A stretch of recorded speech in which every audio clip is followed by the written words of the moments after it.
弟兄姊妹好，我哋而家咧嚟到第三講咧，係神後悔同唔後悔嘅神學原則。咁喺呢一講咧裏邊咧，係想同大家咧嚟到去做一個總結嘅。分三部分同大家講啦。第一部分咧就係咧神決定唔後悔嘅神學原則。第二部分咧就係神後悔嘅神學原則。最尾咧就係會從神後悔嘅一個獨特個案咧嚟到去總結後悔同唔後悔嘅神學原則。嗱，咁我哋嘅起步點其實第一講咧就講咗神唔反悔嗰個嘅原則，咁只係講咗個揀選啫。咁就用咗民數記23章同撒母耳記15章29節啦。咁民數記同撒母耳記咧呢兩段經文咧都係講到神揀選以色列嘅。不過咧呢個揀選咧係有一個好緊要嘅分別。就係神揀選以色列咧，去到民數記23章19節嘅時候咧，其實咧嗰個揀選已經發生咗啦。咁即係話神同亞伯拉罕立約嘅時候已經揀選咗以色列啦。咁但係咧撒母耳記唔同喎，撒母耳記上15章29節咧，我哋理解為咧神揀選大衛咧就係15章喎，16章先至高立大衛喎。嗱咁嘅時候，咁即係話咧係未發生嘅揀選咧。咁即係話咧，係一個預定嘅揀選，或者係我哋可以話咧，神已經計劃咗嘅揀選。呢一個揀選咧，神係唔會改變嘅。好啦，仲有一段經文咧，未同大家睇嘅，就係詩篇110篇4節。呢度就好清晰俾到我哋第二個原則，佢係耶和華起了誓就決不反悔。跟住引句，他說：你永遠作祭司，是照着麥基洗德的體系。咁呢度咧係指到咧神揀選大衛係嘛？大衛嘅子孫咧就會係即係揀選咗大衛，俾大衛咧係一個麥基洗德等次嘅祭司。嗱，咁呢一個咧就平衡撒母耳記上15章29節嘅揀選。咁但係咧引用呢段經文主要嘅原因係咩？就係呢度俾我哋第二個神學原則。第二個神學原則就係咧，當神起誓嘅時候咧，係唔會改變，亦都唔會反悔。咁呢個咧就係整個舊約裏邊咧非常重要嘅原則。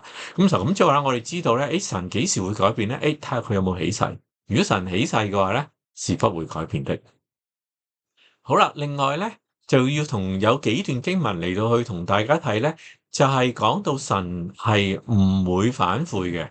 咁呢度就係講神已經決定咗個審判咧，係不會反悔嘅。咁呢度就我哋起步點就係耶利米書4章28節啦。佢話因此地要悲哀，天必昏暗，因為我說過就不後悔，我定了義，決不改變。當然呢度係講到耶經被亡啦。咁即係話咧，呢個係咩意思咧？呢度又俾我哋另一個新嘅原則。就呢個原則係咩？原來係神命定嘅。呢度咧定了義咧呢個字咧 Samein 呢個字係出現咗14次嘅啫，動詞。咁其實意思係咩？神係思考過，最重要係咩？神計劃。原來神審判人係計劃嘅。咁即係神已經計劃好咗嘅審判咧，係唔會改變，而係必定成就。仲有兩段經文係用呢一個14次裏邊咧，起碼呢度我哋睇咗有3次係用嚟講咩？係講耶經被亡嘅。咁呢度耶利米哀歌我哋都熟悉啦。佢係耶和華成就了所定嘅，即係定了義的，應驗他古時所命定的。命定就係 command savah 呢個字，神已經命令咗。咁就話神計劃咗嘅咧，佢就會命令。他傾覆並不顧惜，使你的仇敵向你誇耀，你嘅敵人嘅角也被高舉。咁所以咧，係回顧耶經被毀嘅時候咧，其實背後係點啊？原來神已經計劃好要將要以耶路撒冷覆亡。撒迦利亞書1章6節都係同樣一樣，只是我嘅預言，我嘅言語和律例咧，就是吩咐我眾僕人先知的，豈不臨到你列祖麼？係嘛？咁呢度講緊咩？講緊耶經被毀咯。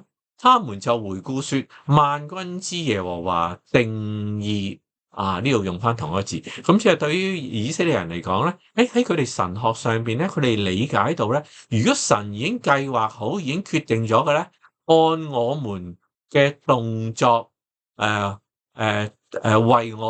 向我們怎樣行，就照樣行了。咁就咁即係話咧，按住以色列人，咁都係對以色列人嘅回應佢哋犯罪嘅時候，而神回應人犯罪，而係計劃好審判人嘅時候咧，咁呢個咧係不會改變嘅。咁喺呢度咧，我哋就提出一個問題：咦，咁呢度有冇同我哋上一講耶利米書18章8節咧，係講到神嘅主權喎，係咪有抵觸咧？重溫一次18章7節，佢話我何時論到一國或一邦一邦或一國，說要拔出拆毀毀壞，我所說的那一邦，若是轉意離開他們的惡，我就必後悔，不將我所要施行的災禍降與他們。我呢度話明神有主權可以即係點啊？改變佢嘅審判喎。咁嘅時候咁即係話咧，如果人悔改嘅時候，咁神係咪會改變咧？嗱，咁我覺得嗰條鎖匙喺邊度咧？呢兩節經文表面上個衝突咧，其實嗰條鎖匙就係咧，神係會後悔當人去轉意離開悔改嘅時候，但係呢一個後悔嘅機會咧，唔係永恆嘅。咁即係話咧，當人持續犯罪嘅時候，去到個位咧，神計劃好嗰個審判嘅時候，咁咧就唔能夠改變啦。其實成個耶利米書係點讀咧？耶利米書好難讀，因為耶利米書咧嗰啲章節跳得好緊要。咁但係咧，耶利米書裏邊咧好幾次咧係神吩咐耶利米唔好祈禱喎。咁所以學者會點樣睇咧？學者就話咧，神幾時吩咐耶利米唔好祈禱啊？當悔改嘅機會已經過去。咁所以呢度引一節經文係嘛？聖殿講章。我哋好熟悉啦，耶利米書第7章，所以你不要為這百姓祈禱，不要為他們呼求禱告，也不要向我為他們祈求，因為我不聽允你。咁即係話咧，去到某一個位，先知點解唔為以色列人祈禱？先知嘅職責就係為以色列人祈禱。咁但係咧，當神已經定義決定要審判以色列人嘅時候咧，不會改變。咁所以咧，神係點啊？神吩咐耶利米咧，唔可以為以色列人嚟到去祈禱。好啦，仲有兩節經文咧，同大家睇嘅。呢個係咩？呢個咧就係亦都係撒迦利亞書啦。呢度咧亦都係用定義，係用同一個動詞嘅。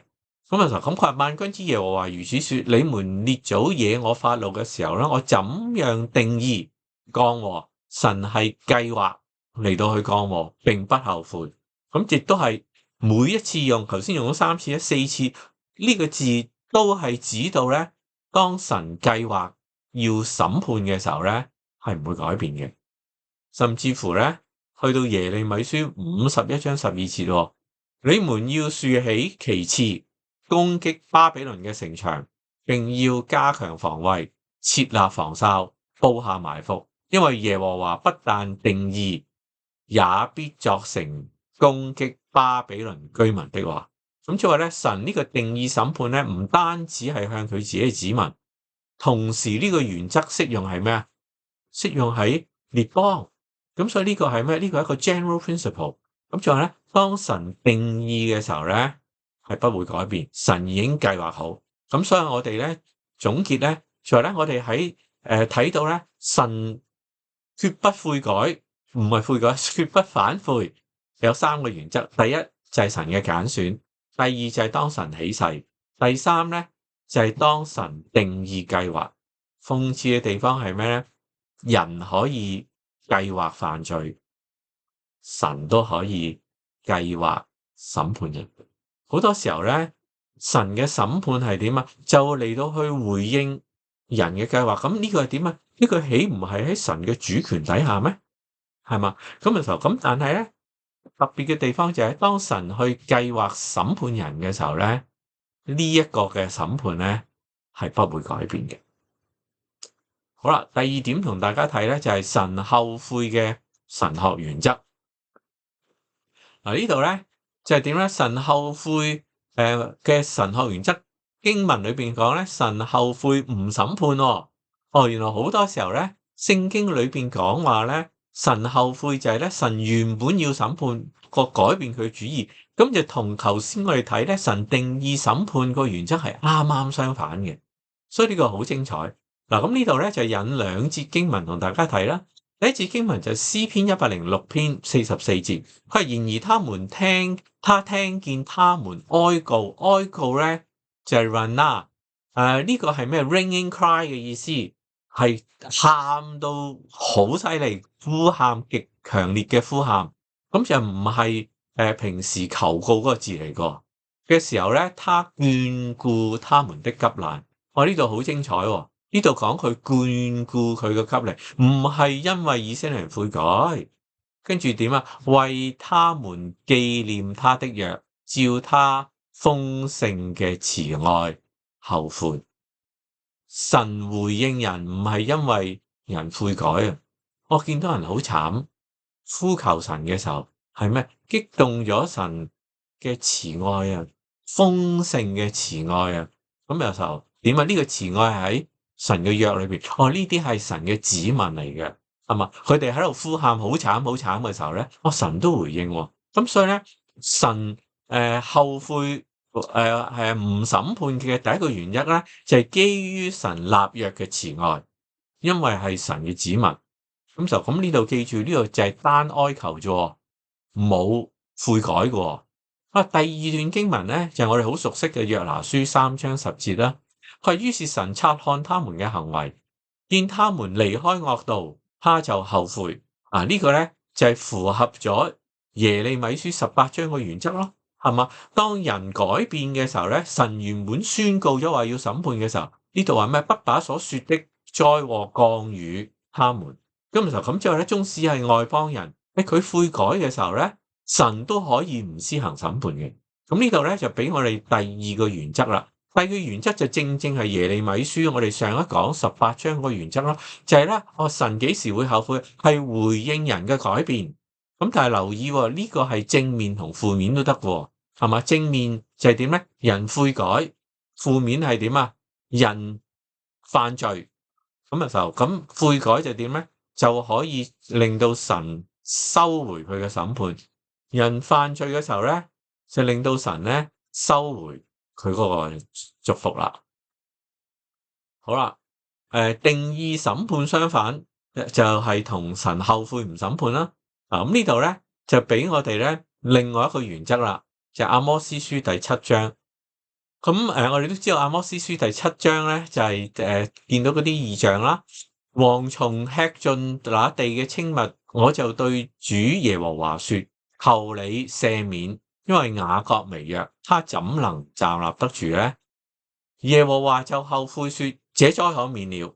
呢度其實係重複咗2次喎。咁呢個原則係咩？神幾時後悔啊？因為先知代求。以色列人有冇悔改啊？沒有悔改。原來代求咧係可以令到神咧嚟到去收回佢原本要施行嘅審判，或者令到人後悔啦。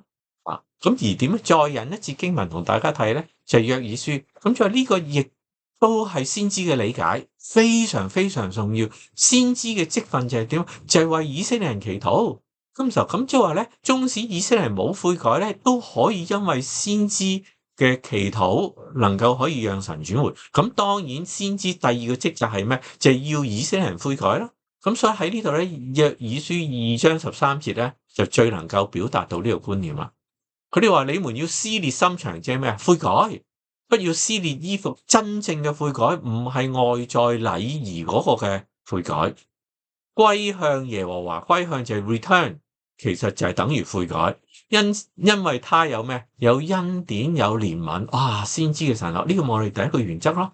神喺佢嘅約裏邊係有恩典嘅，因為恩典嘅緣故咧，可以即係點啊？神可以回轉後悔佢唔降佢所說嘅災，不輕易發怒，且有豐盛嘅慈愛，並且後悔不降所說嘅災。呢個咪同我哋頭先喺詩篇嘅經文一樣咯。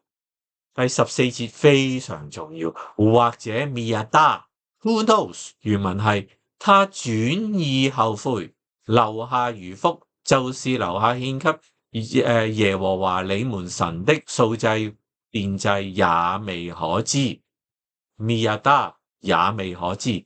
咁即係咩意思啊？咁即係話咧呢個先知係咪話以色列人你哋悔改，神就一定可以後悔唔降災啊？唔係，也未可知就係回應耶利米書18章，最終個主權喺邊個度啊？喺神嗰度。咁所以咧係神用佢嘅主權嚟到決定咧幾時回應神嗰個回應。不過我哋未讀完嘅，繼續讀落去。命定咧同定義嘅審判嗱，呢度咧翻嚟耶利米書咧，亦都係出現咗後悔嗱。呢一段經文咧，俾我哋喺個定義裏邊咧一個重要嘅亮光。耶利米書15章係咩？耶和華如此說：定為死亡的，必致死亡；定為刀殺的，必交刀殺；定為饑荒的，必遭饑荒；定為擄掠的，必遭擄掠。耶和華說：我命定4樣害他們，就是刀劍殺戮、狗類撕裂、空中嘅鳥和地上野獸吞吃毀滅。呢度咧要解釋原文，定為係出現咗4次嘅，定為死亡的，必定死亡。原文其實2個字重複咗咋 ？OK，lamed to 再加個mavet 一個 noun，咁嘅時候 to death。咁即係話咧，將呢個名詞重複2次咧，連續4組咧，咁係咩意思咧？咁即係話咧，神命定係不會改變嘅。嗱，咁呢個命定咧就係點咧？就係我命定4樣。嗱，呢一個命定嗰個命定4樣咧就係 pakat 係 visit， 亦都係指到 upon 嘅意思。咁即係話點啊？好似預約啊。其實呢個觀念啊，同頭先我哋睇Saman 嗰個咧係咩？係神已經計劃好同一個觀念。咁即係話咧，神已經我哋可以話叫預定都得，預約咗嘅話咧係唔會改變嘅。跟住呢段經文繼續讀落去嘅時候，佢耶和華說：你棄絕了我，轉身後退，因此我手攻擊你，毀壞你，我後悔甚不耐煩。呢個咧唔係譯得好好，我覺得。呢個後悔甚不耐煩咧，其實咧就係指到咧神咧已經厭倦咗佢後悔啦。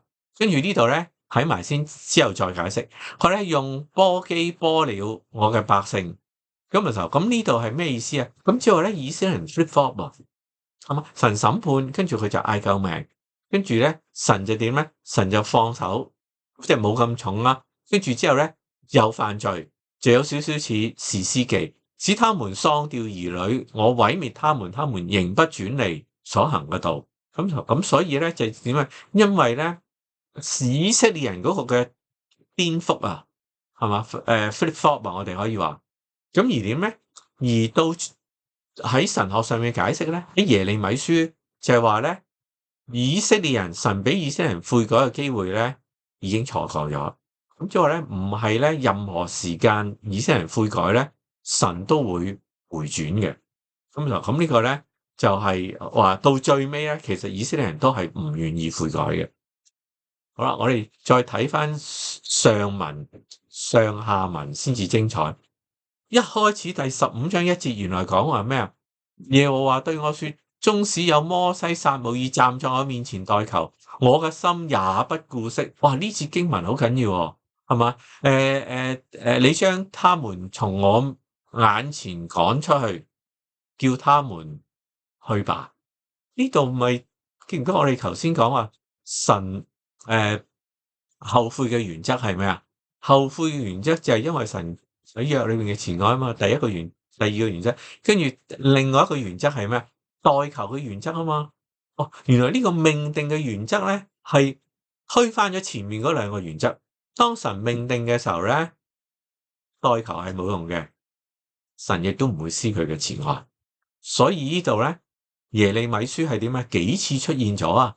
不要為這百姓求好處啊，係嘛？禁食嘅時候係唔會聽佢，神咧係唔會再聽祈禱。咁而點咧？而所以先至係點咧？第6節係話咩？後悔甚至不耐煩係咩意思啊 ？I am too weary to regret。神已經厭倦咗後悔，即係話咧，神必定不會後悔，因為以色列人 flip up 得太緊要。神學上邊係咩？悔改嘅機會已經冇咗，咁就抵消咗兩個嘅原則啦。咁我哋嘅應用係咩咧？得罪神嘅時候咧，及時悔改。當悔改嘅機會錯過咗嘅時候咧，就唔能夠再悔改。好啦，最後咧，我哋總結呢個神後悔同唔後悔啦，就會用一個獨個案咧嚟到做一個總結嘅原則。呢個獨特個案咧就係金牛犢事件啦。金牛犢事件係一個成功代求嘅例子。我哋都頭先睇過咧，就話神幾時會後悔啊？代求係其中一個原因。咁啊，摩西代求，我哋都好熟悉嘅呢段經文。佢話咩？耶和華對摩西說：我看這百姓，摩西西奈山上面攞2塊法板啊嘛。跟住神看見這百姓是還硬着頸項嘅百姓，你且由着我要向他們發烈怒，將他們滅絕，使你嘅後裔成為大國。硬着頸項係咩意思咧？就係不會悔改。神點解要滅絕以色列人啊？就因為神已知道佢哋不會悔改。摩西覺唔覺得佢哋會悔改？摩西都唔覺得佢哋會悔改。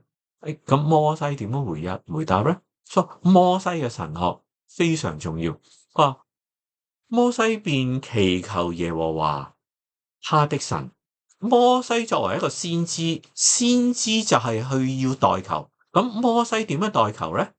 以色列人又唔悔改啦，係嘛？通常我哋睇過，咁摩西係咪應該按住神嘅慈愛喺約裏面嘅慈愛咧？讀落去點講？佢係耶和華，你為什麼向你嘅百姓發烈怒咧？這百姓是你用大能和大力嘅手從埃及地領出來的，為什麼使埃及人議論說，他領他領他們出去是要降禍與他們，把他們殺在山中，將他們從地上除滅。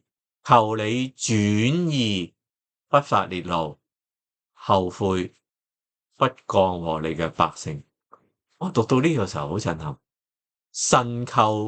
摩西求神咩啊？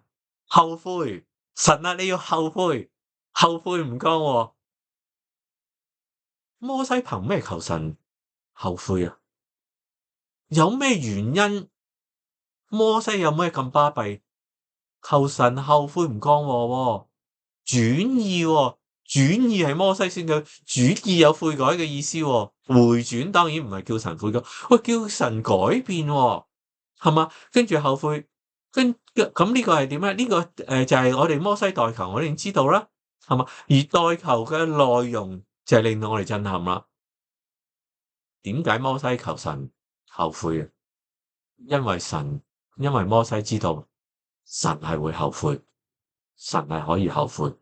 咁而咧，摩西呢度咧用嘅原則咧係非常重要。跟住佢話咩？13節，佢話求你紀念你嘅僕人亞伯拉罕、以色列，你曾指着自己起誓說：我必使你們嘅後裔天上嘅星那麼多，並且我所應許嘅全地必給你們的後裔，他們要永遠承受為業。於是耶和華後悔，不把所說的災禍降於百姓。一個祈求就中晒，神就回應摩西，神就後悔。個原因係咩？點解摩西唔求神嘅憐憫同埋恩典啊？唔需要求憐憫同恩典，更重要係咩啊？起誓。呢個我哋頭先睇嘅原則咯。記唔記得？神起咗誓嘅話咧，佢唔能夠可以後悔佢起誓嘅。咁而神要滅絕以色列人，其實咪違反咗佢自己嘅誓言咯？係咪違反咗神向亞伯拉罕、以撒、雅各立約嘅誓言啊嘛？咁所以咧，摩西係最高境界神學，因為佢知道呢度佢用咗引句啊，佢話你曾起誓說喎，咁嘅時候神幾時起誓？話即係指着自己起誓，以致神唔能夠反悔咧，係嘛？咁所以呢個咧，摩西非常熟悉神唔能夠反悔嘅原則。咁一個神學問題，縱使神真係滅絕以色列人，神係咪反悔咗佢自己嘅誓言咧？神向亞伯拉罕興起佢子孫啊嘛，神唔係話要連摩西都殺埋，神要咩？神要興起摩西嘅子孫。咁即係嚴格嚟講咧，神有冇違反佢誓言啊？冇，神冇違反佢誓言。不過咧，摩西唔要興起佢自己嘅子孫。好啦，喺邊度起誓咧？創世記22章16節咯，係嘛？就係亞伯拉罕獻以撒，證明咗佢喺神面前信服嘅時候，冇留下佢嘅兒子，就係獨生子，我便指着自己起誓，一模一樣。所以摩西好熟悉神嘅話語，當然啦，摩西五經係佢寫噶嘛，係嘛？論福我必賜大福給你。咁之後咧，原來神因為指住自己起誓，一定要賜福以色列人，所以唔能夠反悔。咁呢度就令我哋再讀一次民數記23章19節。民數記23章19節係講咩？神非人唔能夠說謊啊嘛，不致後悔。神唔後悔嘅原因，我哋話揀選，其實唔係揀選，係點啊？他說話豈不照着行？他發言豈不成就？強調神嘅說話，神嘅神發言係咩意思啊？其實係點啊？神賜福以色列人係按住咩？按住佢嘅誓言。咁所以呢度巴蘭話我奉命祝福，神也曾賜福。其實係指到咩？指到強調神起誓。咁因為神起誓賜福俾以色列人咧，所以一定唔能夠反轉，亦都唔能夠後悔啊！咁所以縱使以色列人喺曠野係咩？曠野犯罪啊，神都唔會咒詛以色列人，係因為咩？因為佢嘅誓言。好啦，最後總結，我哋睇咗神後悔同唔後悔嘅3個原則。神唔後悔嘅原則，第一就係揀選，第二就係起誓，第三就係定義計劃。神後悔嘅原則就係因為佢慈愛，因為回應人嘅改變可以係正面負面，但係喺神嘅主權底下。第三就係有先知嘅代求。咁所以咧，總結嘅時候咧，神嘅後悔同唔後悔咧，其實係冇矛盾嘅。嗰個原則係點？個原則咧就係神有絕對嘅主權嚟到去決定佢嘅改變。呢一個主權唔係隨意嘅，而好多時候係因為人嘅緣故。咁所以我哋再睇嘅時候，神嘅後悔同唔後悔都係為咗人嘅好處。呢個就係神嘅慈愛。神因為愛人嘅緣故，係嘛，可以後悔。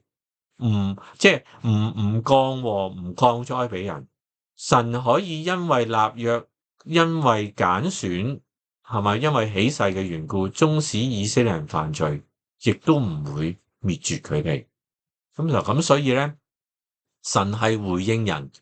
咁但係咧，神嘅揀選起誓咧，係將自己甘願擺喺佢自己嘅主權底下。咁就咧，佢甘願限制佢嘅主權。所以神唔可以後悔，係嘛？咁而點咧？而定義亦都係神嘅主權底下。咁所以最尾總結就係咧，我哋得罪神嘅時候咧，要及時悔改，因為我哋唔知道咧，神幾時定義，或者咧，當我哋還可以悔改嘅機會錯過咗之後咧，我哋就唔能夠再悔改。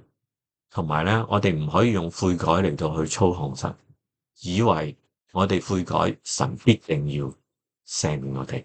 願神祝福大家。